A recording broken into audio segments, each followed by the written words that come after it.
तो दोस्तों इस वीडियो में हम बात करने वाले हैं मदरसन सूमी के बारे में और जैसा कि आपको ऑलरेडी पता ही है बिजनेस रिस्ट्रक्चरिंग होने जा रही है दोस्तों इस कंपनी में। और इस वीडियो में आपको मैं पूरी इन डेप्थ जानकारी देने वाला हूं इस पूरे रिस्ट्रक्चरिंग के रिगार्डिंग। कौन सी कंपनी यहाँ पर डीमर्ज हो रही है, कौन सी कंपनी मर्ज हो रही है, डीमर्ज कंपनी में हमको कितने शेयर्स मिलने वाले हैं, कब उसकी लिस्टिंग होगी, उसके बारे में हम पूरी यहाँ पर चर्चा करेंगे।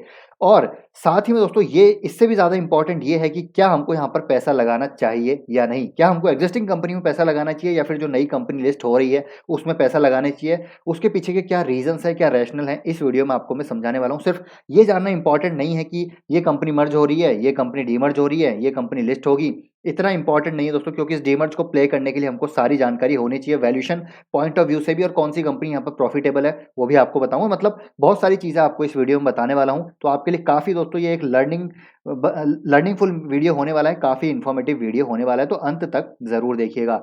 तो सबसे पहले दोस्तों आपको यहाँ पर मैं कुछ इंपॉर्टेंट चीज़ें बताना चाहूँगा। वो है दोस्तों सबसे पहले डेट। तो अगर आपको एलिजिबल होना है, क्योंकि देखिए नई कंपनी जब लिस्ट होगी तो उसमें जो भी एग्जिस्टिंग शेयर्स हैं मदरसन सूमी के, जो एग्जिस्टिंग शेयर होल्डर्स हैं, तो उनके पास जो एग्जिस्टिंग शेयर्स है उस पे एक शेयर यहाँ पर एक्स्ट्रा मिलने वाला है। मतलब 1:1 का ये रेशियो रहने वाला है। मतलब मान लीजिए अगर आपके पास 10 शेयर है मदरसन सूमी के, तो 10 शेयर आपको नई कंपनी जो लिस्ट होगी उसमें आपको 10 शेयर पहले ही फ्री मिल जाएंगे। आप ये समझ लीजिए, ठीक है। अभी कौन सी कंपनी है, लिस्ट होगी, कब लिस्ट होगी, उसके बारे में भी चर्चा करेंगे। और इसके लिए रिकॉर्ड डेट रखी गई है मंडे 17 जनवरी। तो मंडे है तो दो इससे पहले वीकेंड भी आएगा, यानी कि सैटरडे संडे, और उससे पहले आएगा फ्राइडे। तो मोस्ट प्रॉब्ली दोस्तों जो एक्स डेट होगी इसकी 13 हो सकती है। तो 12 तक अगर आपको एलिजिबल होना है तो 12 यानी कि 12 जनवरी तक आपको मदरसन सूमी के शेयर खरीदने पड़ेंगे। तो यहाँ पर दो जो है दोस्तों इस स्कीम में दो चीजें हो रही है। सबसे पहले डीमर्जर हो रहा है और एक मर्जर हो रहा है। तो डीमर्जर किस बिज़नेस का हो रहा है? तो जो डोमेस्टिक वायरिंग हार्नेस का बिज़नेस है, वो यहाँ पर डीमर्ज हो रहा है मदरसन सूमी से। तो जो नया कंपनी लिस्ट होगी उसका नाम होगा MSWIL, यानी कि मदरसन सूमी वायरिंग इंडिया लिमिटेड। तो ये हो गया डीमर्जर के रिगार्डिंग। मर्जर कौन सी कंपनी हो रही है? तो मर्ज हो रही है दोस्तों यहाँ पर कंपनी सैमिल। सैमिल का नाम क्या है? सैमिल का नाम है यहाँ पर संवर्धन मदरसन इंटरनेशनल लिमिटेड, जो कि यहाँ पर मदरसन सूमी में लिस्ट जो है मर्ज हो रही है। और नया नाम जो कंपनी का होगा वो होगा सामिल। तो जो मदरसन सूमी का जो नाम आपको देखने को मिल रहा है उसका नाम आपको चेंज होता हुआ देखने को मिलेगा, और सामिल नाम से आपको ये कंपनी अब मार्केट में देखने को मिलेगी। ठीक है, तो ये होगी दोस्तों दो। अभी मैं आपको डिटेल में यहाँ पर समझाता हूँ पूरे रिस्ट्रक्चरिंग को। तो सबसे पहले आप ये समझिए कि इसका शेयर होल्डिंग पैटर्न क्या है। तो सामिल यानी कि जो दोस्तों यहाँ पर संवर्धन मदरसन इंटरनेशनल लिमिटेड है, वो एक प्रमोटर है इनके, जहाँ पर 33% स्टेक वो रखते हैं मदरसन सूमी में। SWS जो कि दोस्तों एक जॉइंट वेंचर है, इनका ओल्डेस्ट जॉइंट वेंचर है, इसका नाम है सुमिटोमो वायरिंग सिस्टम्स। तो ये 25% स्टेक इनके हैं मदरसन सूमी में। और सहगल फैमिली जो है उनके अराउंड 3% के आसपास स्टेक है। जो विवेक चंद सहगल है, आई थिंक उन्हीं के पास यहाँ पर स्टेक हमको देखने को मिलते हैं। तो ये जो है दोस्तों SWS, ये सबसे ओल्ड जॉइंट वेंचर है। 1986 में ये जॉइंट वेंचर हुआ था। सुमिटोमो वायरिंग सिस्टम्स का नाम है। तो इन्होंने दोस्तों यहाँ पर मांग करी थी, जो बोर्ड ऑफ डायरेक्टर में इन्होंने यहाँ पर ये प्रस्ताव रखा था कि डोमेस्टिक वायरिंग हार्नेस वाला बिजनेस है उसको अलग कीजिए, उसको डीमर्ज कीजिए। और इसी का इनका इंटरेस्ट भी दोस्तों उसी में है, क्योंकि इनके पास एक्सपर्टीज है वायरिंग हार्नेस बिजनेस में। तो इनकी प्रपोजल के बाद ये रिस्ट्रक्चरिंग पूरी होती हुई हमको देखने को मिली है। अब यहाँ पर आप थोड़ा-सा इसको समझिए कि यहाँ पर क्या चीज़ें हो रही है। तो जो मदरसन सूमी है दोस्तों, इनका जो डोमेस्टिक वायरिंग हार्नेस वाला बिज़नेस है वो अलग हो रहा है। मान लीजिए ये मदरसन सूमी है, इसके यहाँ पर 8 बिज़नेस है, और आपको पता है बहुत ही कॉम्प्लेक्स बिज़नेस स्ट्रक्चर है मदरसन सूमी का, तो इसको समझना बहुत ही मुश्किल है। इसलिए दोस्तों यहाँ पर जो है एक इसको यहाँ पर सिम्प्लीफाई किया गया है इस रिस्ट्रक्चरिंग के बाद। तो मदरसन सूमी है, तो मदरसन सूमी में आप मान के चलिए यहाँ पर इनका एक जो है आप कह सकते हैं कि जो ऑटो एंसिलरी वाला बिज़नेस है उसमें इंटीरियर एक्सटीरियर के जो कंपोनेंट से बना रहे हैं, ऑटो कंपोनेंट जो बना रहे हैं वो अलग बिज़नेस है। एक वायरिंग वाला अलग बिज़नेस है, और दूसरे कई बिज़नेस है। तो ये वायरिंग वाला यहाँ से अलग हो रहा है, और ये नई कंपनी लिस्ट होती हुई हमको देखने को मिलेगी। और ये जो कंपनी है इसमें मर्ज हो जाएगी, और इसका नाम हो जाएगा सामिल, यानी कि संवर्धन मदरसन इंटरनेशनल लिमिटेड। तो ये सिंपल सा आप समझ लीजिए, इसमें ज़्यादा घुसने की ज़रूरत नहीं है, नहीं तो हम यहाँ पर ये कॉम्प्लेक्स होता जाएगा। तो ये हो गई सिंपल सी चीज़। अब यहाँ पर दोस्तों इस रिस्ट्रक्चरिंग के बाद होगा क्या? इस रिस्ट्रक्चरिंग के बाद ये होगा कि सहगल फैमिली जो है, जो नई कंपनी लिस्ट होगी शामिल नाम से, उसमें अराउंड 50% से ज़्यादा के स्टेक इनके हो जाएँगे। तो ये एक कंसर्न है मेरे पॉइंट ऑफ व्यू से, क्योंकि यहाँ पर इनकी शेयर होल्डिंग बढ़ने वाली है और ये एक मेजॉरिटी स्टेक यहाँ पर होल्ड करने वाले हैं। और एसडब्ल्यूएस डेफिनिटली पूरा डोमेस्टिक हार्नेस जो वाला बिज़नेस है, जो एमएसडब्ल्यूआईएल के नाम से लिस्ट होगा, उसको मैनेज करती हुई नज़र आएगी। तो यहाँ पर मेरे ख्याल से, अब देखिए मेरा पर्सनल ओपिनियन मैं आपको धीरे-धीरे समझाऊँगा क्या है, उसके पीछे के रीज़न्स भी आपको बताऊँगा। सबसे पहले आप देखिए दोस्तों, यहाँ पर इनका जो डोमेस्टिक वायरिंग हार्नेस वाला बिज़नेस है, वो अच्छी तरीके से ग्रो कर रहा है। रेवेन्यू की बात करें, ईयर एंड ईयर रेवेन्यू 28% से ग्रो हुआ है। एबिटा भी आप देखेंगे, ऑपरेटिंग प्रॉफिट भी अच्छा खासा हमको ग्रो होता हुआ देखने को मिला है, अराउंड 14% से। प्रॉफिट आफ्टर टैक्स भी हमको यहाँ पर ऑलमोस्ट आप देख सकते हो दोस्तों, काफ़ी अच्छी ग्रोथ हमको प्रॉफिट आफ्टर टैक्स में अराउंड आप मान के चलिए यहाँ पर ऑलमोस्ट डबल ही हुआ है। देखिए दोस्तों, ऑलमोस्ट डबल ही इनका प्रॉफिट हुआ है। तो मतलब इनका जो ये वाला बिज़नेस है, जो ये नया लिस्ट होने वाला है डोमेस्टिक वायरिंग हार्नेस का, ये एक दोस्तों प्रॉफिटेबल बिज़नेस है और साथ ही में कैश ऑपरेटिंग जो है कैश फ्लो यहाँ पर जनरेट हो रहे हैं इस बिज़नेस में। लेकिन वहीं आपको मैं अगर मदरसन सोमी का कंसोलिडेटेड बिज़नेस बताऊँ, तो आप देख सकते हैं इनके रेवेन्यू पिछले साल के मुकाबले हमको डिक्रीज़ होते हुए देखने को मिले हैं। ऑपरेटिंग प्रॉफिट भी डिक्रीज़ होता हुआ देखने को मिला है। साथ ही साथ प्रॉफिट में भी यहाँ पर आपको जो है डिक्रीज़ होता हुआ देखने को मिला है, मतलब प्रॉफिट भी रिड्यूस होता हुआ देखने को मिला है। तो मदरसन सुमी का जो शामिल वाला बिज़नेस है, साथ ही में जो इनका दूसरे सब्सिडीज़ हैं, जॉइंट वेंचर है दोस्तों, वो इतने प्रॉफिटेबल नहीं है। हालाँकि इनका रेवेन्यू काफ़ी तेज़ी से ग्रो हुआ है पिछले कई सालों में, लेकिन वो प्रॉफिटेबिलिटी हमको देखने को नहीं मिली। क्योंकि देखिए हुआ क्या है दोस्तों, यहाँ पर इनका जो ये जो बिज़नेस है ना, बाकी बिज़नेस जो है, इनमें काफ़ी इन्होंने कैपेक्स किए हैं। रिसेंटली अगर हम बात करूँ तो 2019 में इन्होंने बॉम्बार्डियर यूके रोलिंग स्टॉक का इलेक्ट्रिकल कंपोनेंट वाला बिज़नेस एक्वायर किया था। साथ ही साथ इन्होंने इलेक्ट्रिक वायरिंग इंटरकनेक्शन सिस्टम जो है, यूके वाला बिज़नेस इन्होंने एक्वायर किया था, वहाँ पर काफ़ी कैपेक्स किया था। तो यहाँ पर और भी इन्होंने कैपेक्स किया था। 2017 में इन्होंने पीकेसी ग्रुप, जो अभी मैंने आपको दिखाया, ये जो पीकेसी ग्रुप है, इसको एक्वायर किया था 2017 में। तो इनने कैपेक्स काफ़ी किए हैं, लेकिन वो प्रॉफिटेबिलिटी अभी तक हमको आती हुई देखने को नहीं मिली है इनके बिज़नेस में। और इसीलिए अगर आप देखें तो इनके रिटर्न रेशोज़, आरओसी अगर आरओई आप देखेंगे तो इतना प्रॉफिटेबल नहीं है। लेकिन इनका जो डोमेस्टिक जो ये डोमेस्टिक वाला बिज़नेस है, डोमेस्टिक वायरिंग हार्नेस का, ये दोस्तों प्रॉफिटेबल बिज़नेस है। इसमें रेवेन्यू ग्रो कर रहे हैं, साथ ही साथ जो प्रॉफिटेबिलिटी ग्रो कर रही है, और जो कैश फ्लो भी यहाँ पर कंपनी इस बिज़नेस सेगमेंट में जनरेट कर रही है। और अराउंड 30% का यहाँ पर जो है रेवेन्यू कंट्रीब्यूशन है पूरे बिज़नेस का। तो इसलिए मुझे यहाँ पर लगता है दोस्तों, जो इनका डीमर्ज वाला बिज़नेस है, वो एक अच्छा बिज़नेस है जिसमें यहाँ पर पैसे लगाए जा सकते हैं। लेकिन एक्जिस्टिंग बिज़नेस मुझे इतना अच्छा नहीं लगता, इसलिए मैं कभी भी मदरसन सुमी की बात नहीं करता। इसलिए मैं आपको यहाँ पर डिटेल में समझा रहा हूँ। अगर आप इसके जाएँगे इनके पीएनएल में, तो आप देखिएगा इनके रेवेन्यू लगातार बढ़ रहे हैं, लेकिन प्रॉफिटेबिलिटी में उतनी तेज़ी से ग्रोथ नहीं आ रही है। और साथ ही साथ जो इनके कैश फ्लोज़ हैं, वो भी इतनी तेज़ी से नहीं बढ़ रहे। जो पहले बढ़ते थे, वो अब यहाँ पर आप कह सकते हैं कि स्टेबल होते हुए नज़र आ रहे हैं। इतनी अच्छी कैश फ्लो ग्रोथ हमको आती हुई देखने को नहीं मिल रही। तो ये हो गई पहली बात। अब दूसरी बात अगर मैं आपको बताऊँ डोमेस्टिक वायरिंग हार्नेस बिज़नेस की, तो मार्केट लीडर है दोस्तों ये वायरिंग हार्नेस में for heavy duty commercial vehicles in American and European markets में। जी हाँ दोस्तों, अमेरिकन एंड यूरोपियन मार्केट्स में ये मार्केट लीडर है।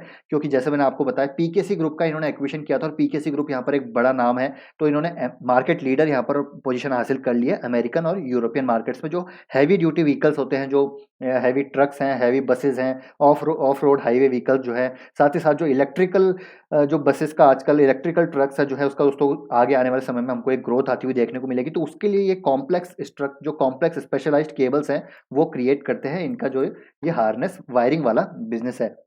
और 92 वायरिंग इनकी फैसिलिटीज़ है अक्रॉस 22 कंट्रीज़ ग्लोबली। तो आप समझ सकते हैं कि ये जो बिज़नेस है इनका, जो नया लिस्ट होगा, ये दोस्तों मुझे काफ़ी अच्छा लग रहा है। और ईवी की जो थीम है, उसको अच्छा कैटर ये करते हुए नज़र आ सकते हैं। और इसीलिए अगर मैं आपको बताऊँ, तो ये जो है दोस्तों एसडब्ल्यूएस, जो सुमिटोमो वायरिंग सिस्टम है, इन्होंने यहाँ पर प्रपोज़ल रखा था कि यहाँ पर डोमेस्टिक वायरिंग हार्नेस को अलग कीजिए, इस बिज़नेस को अलग कीजिए, ताकि यहाँ पर ही फ़ोकस कर पाएँ, क्योंकि ये बिज़नेस इनका ग्रोइंग है। इससे आप यहाँ पर आइडिया लगा सकते हैं कि जो अदर इनके लार्ज बिज़नेस हैं, जो सब्सिडीज़ हैं, वो इतना अच्छा परफ़ॉर्म नहीं कर रही है। और इसीलिए सुमिटोमो वायरिंग सिस्टम्स ने, एज़ पर रिपोर्ट्स मैं आपको बता रहा हूँ, यहाँ पर ये प्रपोज़ल रखा था कि वायरिंग हार्नेस वाला बिज़नेस अलग करें। तो आप खुद समझ सकते हैं कि वायरिंग हार्नेस वाले बिज़नेस में एक वैल्यू यहाँ पर डेफ़िनिटली छुपी हुई हमको देखने को मिलती है। ये हो गई पहली चीज़। और दूसरी एक और इम्पोर्टेंट चीज़ है दोस्तों, यहाँ पर क्या ये कंपनी बनाती है, तो केबल्स ये कंपनी बनाती है हाई वोल्टेज जो बैटरी मैनेजमेंट सॉल्यूशंस हैं, जो फॉर स्मार्ट बसेस जो इलेक्ट्रिक ट्रक्स में यूज़ आते हैं, इलेक्ट्रिक जो ऑफ रोड एप्लीकेशंस है, प्रीमियम टू व्हीकल सॉल्यूशंस ये कंपनी प्रोवाइड कराती है थ्रू वायर्स एंड केबल्स। और हाई वोल्टेज हार्डनेस यहाँ पर ये मैनेज करते हैं, डिस्ट्रीब्यूशन करते हैं, कंट्रोलिंग पावर बेसिकली यहाँ पर ही मैनेज करते हैं। और मतलब इन्होंने रिसेंटली एक इनकी जो एनुअल रिपोर्ट में पढ़ रहा था, उनमें बताया कि इन्होंने रिसेंटली कुछ स्पेशलाइज्ड केबल्स डेवलप किए to facilitate high high definition video, ठीक है? हाई डेफिनेशन वीडियो कंटेंट जो होता है, कॉम्प्लेक्स रेडियो जो लो फ्रीक्वेंसी इंटरफेसेस होते हैं, उसके लिए इन्होंने कुछ स्पेशलाइज़्ड केबल यहाँ पर जो है बनाई है, डेवलप की है, जिसका यहाँ पर दोस्तों ऑलरेडी ट्रैक्शन अच्छा आ रहा है और बड़े-बड़े इनके जो है क्लाइंट्स ऑलरेडी ग्लोबल लेवल्स पे हमको देखने को मिलते हैं, क्योंकि अमेरिकन और न जो यूरोपियन कंट्रीज़ हैं, वहाँ पर ये ऑलरेडी मार्केट लीडर है। और इंडिया में भी दोस्तों अब यहाँ पर हो सकता है ये अच्छा परफ़ॉर्म करते हुए नज़र आएँ because of their quality, because of their you know already international market में जो प्रेजेंस है उसकी वजह से अच्छा परफॉर्म करते हुए नज़र आ सकते हैं।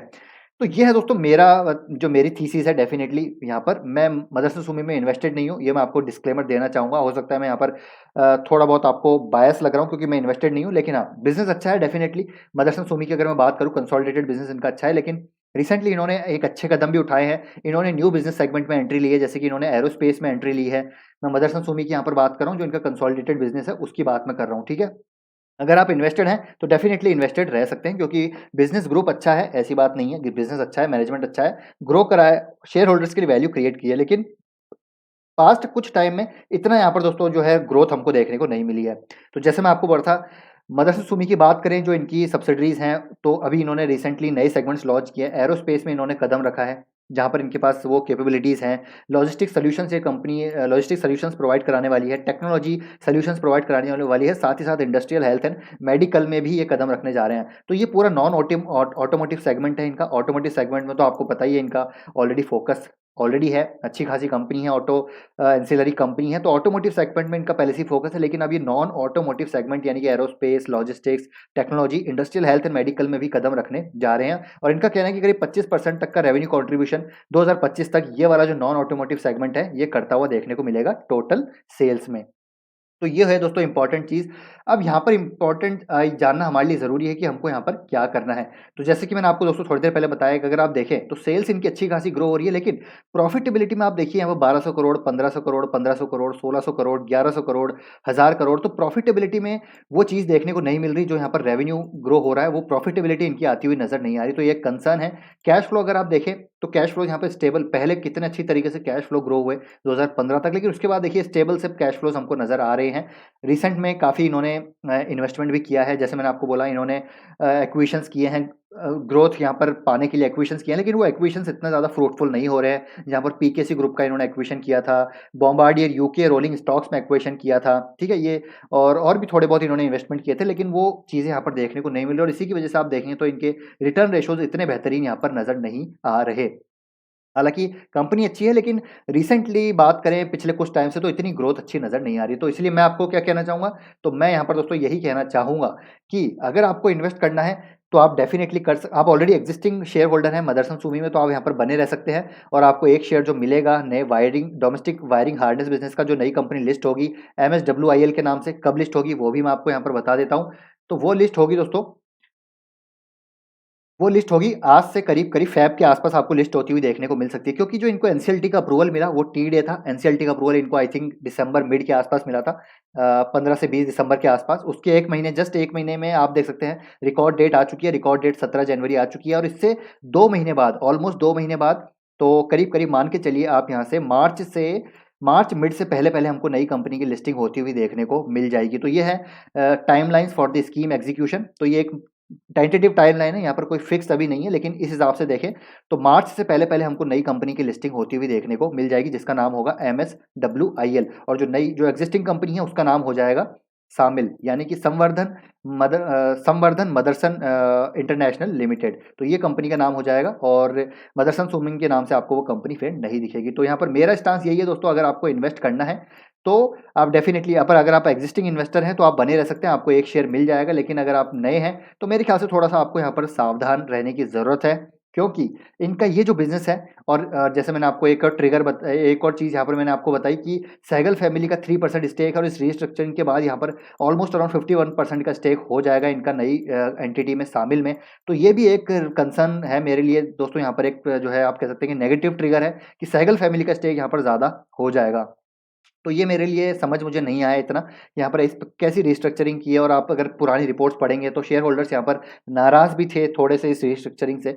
तो ये चीज़ें हैं जो मेरे यहाँ पर मेरे ओपिनियन के अनुसार यहाँ पर जो है मैं यहाँ पर डेफिनेटली इन्वेस्टेड नहीं हूँ, ना ही मैं करने वाला हूँ इन्वेस्टेड। अगर नई कंपनी लिस्ट होती है, जब लिस्ट होगी दोस्तों, उसमें यहाँ पर डेफिनेटली मैं सोचूंगा और बिजनेस को एनालाइज करूंगा, क्या यहाँ पर वैल्यूएशन वाइज भी यहाँ पर मैं बताना चाहूंगा आपको, जो इनका MSWIL नई नई कंपनी लिस्ट होगी ना, वो मेरे ख्याल से अच्छे वैल्यूएशंस पे लिस्ट हो सकती है, तो उसको आप लिस्ट होने के बाद भी खरीद सकते हैं, लेकिन उसका जानना ज़रूरी है। जैसे मैंने आपको थोड़ी बहुत यहाँ पर चीज़ें बताई हैं, जब कंपनी लिस्ट होगी उसको हम और एनालाइज करेंगे इन डेप्थ में। तो वीडियो को दोस्तों आप चैनल को ज़रूर सब्सक्राइब करके रख सकते हैं। बाकी बात करें मदरसन सुमी की, तो आप देखेंगे ट्रेंड रिवर्सल होता हुआ नज़र आ रहा है। काफ़ी अच्छा यहाँ पर एक हमको एक आप कह सकते हैं कि कप एंड हैंडल पैटर्न बनता हुआ नज़र आ रहा है, और एक आप कह सकते हैं कि rounding bottom kind of pattern बनता हुआ नज़र आ रहा है।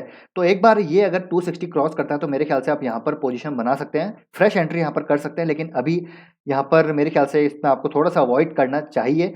अभी यहाँ पर एक मेजर रेजिस्टेंस है, जो एक लॉन्ग टर्म रेजिस्टेंस है इसका, 2018 में जो हमको देखने को मिला था, वो दो मई 2021 में फिर से रेजिस्टेंस आया, फिर यहाँ पर 2 बार और रेजिस्टेंस आया।